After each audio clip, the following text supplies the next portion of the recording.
Sir రేపు జగన్మోహన్ రెడ్డి కేసీఆర్తో భేటీ కాబోతున్న నేపథ్యంలో రానున్న ఎన్నికల్లో చంద్రబాబు గారికి అలాగే రేవంత్ రెడ్డి గారికి స్కెచ్ చేసే దిశగా కేసీఆర్ అలాగే జగన్మోహన్ రెడ్డి పావులు కలుపుతున్నారని, దానికోసం నందీనగర్ వేదికగా వాళ్ళు తెర వెనుక రాజకీయాన్ని ప్రారంభించబోతున్నారంటూ కూడా ఒక వార్త ఇప్పుడు సోషల్ మీడియాలో చక్కర్లు కొడుతున్న నేపథ్యంలో ఏంటి సార్ ఆ వార్తలో వాస్తవం ఉందా అంటే ఏం చెప్తారు? చిలవడు రాజకీయాలు నిరంతరం ఎత్తులకు పై ఎత్తులు వేసుకుంటూనే ఉంటారు, సహజం అది. వీళ్ళ భేటీ పరామర్శ అతను పరామర్శకి వెళ్తున్నా అయి ఉండొచ్చు. ఆయనకు ఆ మధ్యన తుంటి ఎముకకి ఆపరేషన్ ఏది చేయించుకున్నారు కాబట్టి ఆ పరామర్శకి వెళ్తూ ఉండొచ్చు. అదొకటి. నెక్స్ట్ ఏంటంటే ఆల్రెడీ కేసీఆర్ గారికి రిటర్న్ గిఫ్ట్ చంద్రబాబు నాయుడు గారు శిష్యుడు ఇచ్చేసాడు. ఇప్పుడు నాకు కూడా ఇచ్చేస్తాను రెడీగా ఉన్నారు, ఏటే బాబు నన్ను ఏం చేయమంటావు అని అడగడానికి అది కూడా ఉంటుంది సంభాషణ.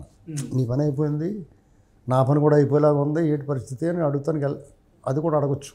ఓకే. అయితే ఊరుగావా నువ్వు నీ వల్లే నా పని అయిపోయింది అని చెప్తాడు ఈయన.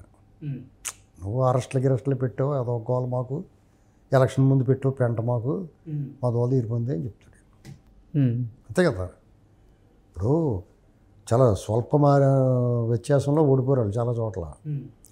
టీడీపీ ఓటు బ్యాంకుని మనం ఎవడు ఏమనుకున్నా కానీ టీడీపీ కూడా అందరూ ఏకపక్షంగా కాంగ్రెస్ చేసేసారు. అందరూ అన్ని జెండాలు పెట్టుకున్నా కానీ వీళ్ళ అహంకారం, వీళ్ళ నోటు దురుసు వల్ల, నోటు దూల వల్ల వాళ్ళకి దెబ్బ పడింది. ఇంకా గ్రేటర్ హైదరాబాద్లో కాంగ్రెస్ బాగా వీక్గా ఉండబట్టి కానీ, లేదంటే ఇక్కడ కూడా మరతెట్టేస్తున్నాం. అంటే గతం కంటే కూడా కాంగ్రెస్ ఓట్ బ్యాంక్ అయితే బాగా పెరిగింది. ఇదివరకు 8% ఉన్నప్పుడు 28%కి వచ్చింది. ఇది చూస్తుంటే రేపు అతను పార్లమెంట్ ఎన్నికప్పుడు గజగజ వణుకుతుంది. పార్లమెంట్ ఎన్నికల్లో కూడా 70% అనుకుంటాడు. ఇక వాళ్ళు ఉనికొండదు.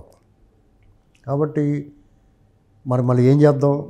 చంద్రబాబు గారిని మీద పగతో రగిలిపోతూ ఉంటారు వీళ్ళు.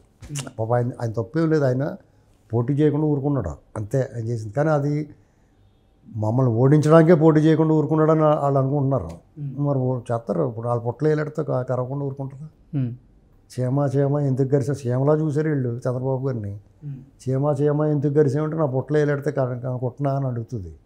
అలాగే మరి ఆయనకి ఎలిగితే ఆయన ఇబ్బంది పెట్టి రిటర్న్ గిఫ్ట్ ఇస్తాను, నువ్వు గెలిచో అందంగా విజయోత్సవాలు చేసుకోకుండా విజయ గర్వంతో నీ రిటర్న్ గిఫ్ట్ ఇస్తాను అయ్యి అని చెప్పి ఆయన అవమానించి ఓడిపోయాను ఇంటికాడ కూర్చున్నాడు.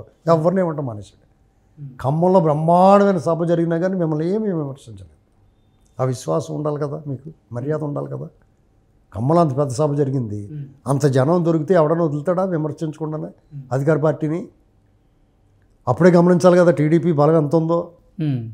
15 ఏళ్ళ నుంచి అధికారంలో లేని తెలంగాణలో ఖమ్మంలో సభ పెడితే ఓడిపోయిన పక్క రాష్ట్రంలో ఓడిపోయిన ముఖ్యమంత్రి, అనేక అవమానాలకు గురైన ముఖ్యమంత్రి, మాజీ ముఖ్యమంత్రి వచ్చి సభ పెడితే జనం తొండోపతండాలకు వచ్చి ఎంత సూపర్ సక్సెస్ అయింది. అప్పుడన్నా అది ఒడి దగ్గరట్టుకుని ఉండాలి కదా.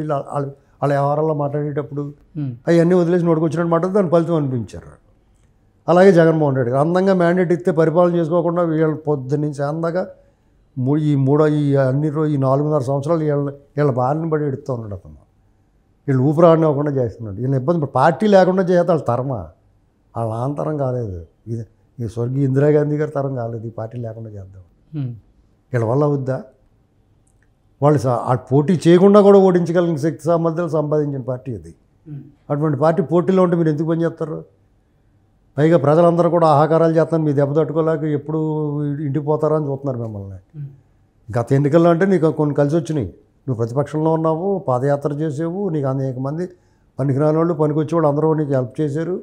కేసీఆర్ గారు, మోడీ గారు, గవర్నర్ నరసింహన్, విశ్రాంతి అధికారులు, జడ్జీలు, మాజీ జడ్జీలు ఇలాంటి అందరూ నీకు హెల్ప్ చేశారు. కుల సంఘ నాయకులు అందరూ హెల్ప్ చేశారు.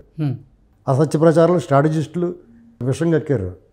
ఇలాంటి అన్ని పరిస్థితులు అన్ని అనుకూలించి నువ్వు అయ్యో దాన్ని ఉపయోగించుకోకుండా అందంగా దాన్ని చెడగొట్టుకుని నేష్టమన్నట్టు రెచ్చిపోయావు. ఇవాళ కూర్చుని ఓ మూలగాలు కూర్చుని ఇద్దరు చెరుకు. ఇప్పుడు ఇంక 4 నెలలు పోతే ఇద్దరు కలిసి వాడు కూర్చుని ఎడుతూ కూర్చుంటారు, విలపిస్తారు, రోధిస్తారు, దుఃఖిస్తారు. నువ్వు కూడా బేగ వచ్చి 3 నెలలు ఎదురు గడిపేసి వచ్చి మన ఇద్దరు చోట కూర్చుందాం ఆశ్రమంలో అని చెప్తాడు. ఓకే, అంతే అయిపోయింది. ఇప్పుడు ఊరికి వెళ్ళి ఏం చెప్పుకుంటారు? కేసీఆర్ గారు సాంకేతికంగా కూడా ఓడిపోయాడు, జగన్మోహన్ రెడ్డి గారు నైతికంగా ఓడిపోయాడు, ప్రజల అభిప్రాయ ప్రకారం ఓడిపోయాడు. టెక్నికల్గా రేపు రిజల్ట్ ఎన్నికలు అయిన తర్వాత రిజల్ట్ వచ్చిన తర్వాత టెక్నికల్గా ఇంటికి వెళ్తాడు. ఆల్రెడీ ప్రజల మనసులోంచి వెళ్ళిపోయాడు. వాళ్ళ ఎమ్మెల్యేలే చీఎచ్చుకుని ఉమ్మేస్తున్నారు. సీట్ ఏమనంటే మానే బాబుతో మానేవయ్యా అంటున్నారు. నువ్వు ఇచ్చిదేటయ్యా బాబు మాకు అంటున్నారు. ఆ స్టేజ్కి వచ్చేసారు. ఓకే, ఇంకా ఆయన ఏదో నామకాహం ఉన్నాడు అంతే. ఏదో రాజ్యాంగపరంగా చట్టపరంగా ఆ ఎన్నికలు అయ్యే వరకు అతను ముఖ్యమంత్రిగా ఉండాలి, అతనికి అధికారం ఉంటుంది కాబట్టి అది సంప్రదాయంగా ఉన్నది అంతే. మామూలుగా అయితే అతని పని అయిపోయినట్టే. ప్రజల దృష్టిలో ఇంక 3 నెలరా బాబు అయిపోయింది అతని పని. ఇప్పుడు ఒక అడవిలో వెళ్తూ ఉంటారు, పాములు, తేళ్ళు, జర్లు, పుళ్ళు, సింహాలన్నీ ఉంటాయి. కొంచెం దూరం రా, ఇది నడిచే అమ్మాయి వెళ్ళిపోతాం, గొడవ వెళ్ళిపోతాం మనకి అని చెప్తారు, సముదాయంతారు కదా. అదే పరిస్థితి. ఇతని బారి నుంచి ప్రజలు బయటపడుతున్నారు. సార్, అంటే అసలు కేసీఆర్ గారికి తుంటి ఎముక శస్త్రచికిత్స జరిగి చాలా రోజులు అవుతుంది.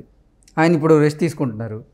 ఇన్ని రోజులు కలవకుండా జగన్మోహన్ రెడ్డి ఇప్పుడే కలవడానికి కారణం ఏంటి అంటే అంటూ కొన్ని వార్తలు అయితే సోషల్ మీడియాలో చక్కర్లు కొడుతున్నాయి. ఎన్నికలు అంటే లోక్సభ ఎన్నికలు దగ్గర పడుతున్నాయి, అలాగే అటు ఆంధ్రప్రదేశ్లో అసెంబ్లీ లోక్సభ 2 దగ్గర పడుతున్నాయి. ఈ నేపథ్యంలో అసలు అటు చంద్రబాబు గారికి ఇటు వచ్చేసరికి రేవంత్ రెడ్డి గారికి ఎలా మనం స్కెచ్ చేయాలనేది రెడీ చేసుకునేందుకే ఒక వ్యూహాన్ని సిద్ధం చేస్తున్నారు, అందుకే రేపు కలవబోతున్నారు అంటూ కూడా వార్త బయటకు వచ్చిన నేపథ్యంలో నిజంగా ఇన్ని రోజులు ఎందుకు గెలవలేదు, ఇప్పుడు మాత్రమే ఎందుకు గెలుస్తున్నారంటే ఏం చెప్తారు? ఏముంది, రేవంత్ రెడ్డి గారికి చంద్రబాబు గారికి స్కెచ్ వేస్తారు. రేవంత్ రెడ్డి స్కెచ్ చేస్తే ముడ్డు పగలు కొట్టేస్తాడు. ఏం పగలు కొడతాడో, ముడ్డు పగలు కొట్టేస్తాడు. ఈ షిట్లు పోద్ది, అది జోలికి వస్తాయి. అని చేత వాళ్ళు కళ్ళ కూడా ఊహించరు, వాళ్ళు కళ్ళ కూడా తలుచుకోరు స్కెచ్ చేద్దామని. చంద్రబాబు గారు ఇంకేం పీకుతారు, 2 నెలలు 3 నెలలు ఎలక్షన్లో వచ్చి అయిపోయిన తర్వాత వీళ్ళు వదిలిపెడతారా? అదేం ఉండదు.